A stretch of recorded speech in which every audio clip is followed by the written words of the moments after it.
Do you remember that video I made yesterday where I said no hate to this commenter, but disagree because my abuser used this to do abuse? This is how she's decided to respond to me. Because I used examples from my life of how my specific abuser used the beliefs and the responses that this commenter was perpetuating, because I said I disagreed with that and here's why, they decided to attack my mental health, call me a narcissist. She made comments about therapy and all this other kind of stuff and said I was just blaming my parents and I was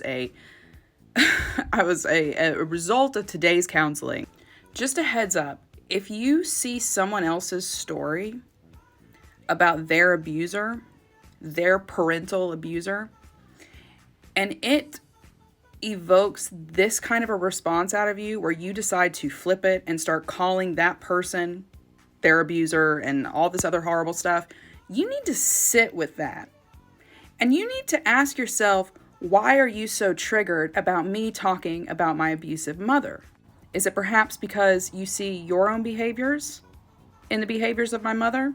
Is it because perhaps you've hurt your children and then backed yourself out of any accountability by saying, but I just love you so much. I treat you horrible because I loved you so much and I just didn't know how to deal with how big my love was.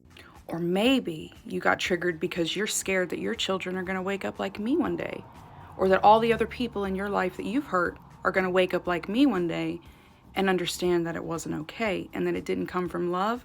It came from your insecurities and your hangups that you haven't gone to therapy to deal with. Or maybe, Trisha, we're just dealing with the real obvious because someone disagreed with you. And you see that as a reflection of your self-worth because you haven't done the work or, the therapy and counseling to deal with your insecurities and how you value yourself in the world around you. Maybe, just maybe, Trisha, you're trying to attack that 17-year-old child who was being attacked by her mother because you can't tolerate anyone disagreeing with you. Who is it that does that again? Who is it that gets vicious and violent when someone doesn't agree with them? Maybe, just maybe, Trisha the Wanderer, you should do a little less worrying about my therapy and my experiences and go and sit with the question of why you were so triggered by my bad mother. Good luck to you, babe.